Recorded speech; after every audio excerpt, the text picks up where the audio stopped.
actually reduces the appearance of wrinkles, age spots, and blemishes. So very important po no na gumagamit tayo ng mga ganitong product no to prevent aging. Of course, ayaw po natin na magmukhang matanda tayo, no? At the same time, yung mga lumalabas na mga wrinkles, no? Kasi natural na lumalabas po yan sa skin natin eh. So, lalo na sa face natin, yung mga wrinkles na hindi po natin siya mapipigilan. Pero, pwede po natin siyang mapabagal, no? Sa paggamit ng mga ganitong products, especially cleansing foam. Alright? And also cleansing your skin and thoroughly removing makeup each night is important part of any effective anti-aging regimen.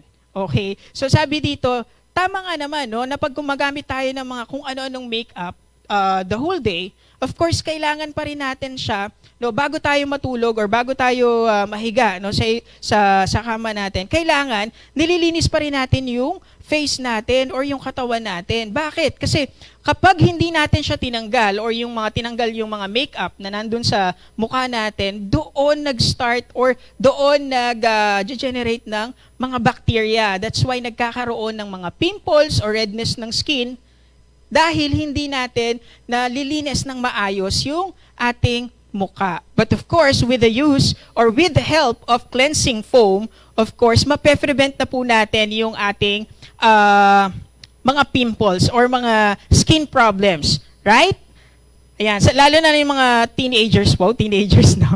Yung mga guests natin ngayon, no? Talagang dapat no, na i-educate sila no, na kailangan before and after matulog. Before and after, tama ba? Tama ba yung words ko? So, pagkagising at bago matulog, kailangan kini-cleanse natin yung ating mga face. Yan. And mostly recommended po natin ang ating cleansing foam kasi talaga namang hypoallergenic and at the same time with natural, 100% natural ingredients. To know more about this business, please contact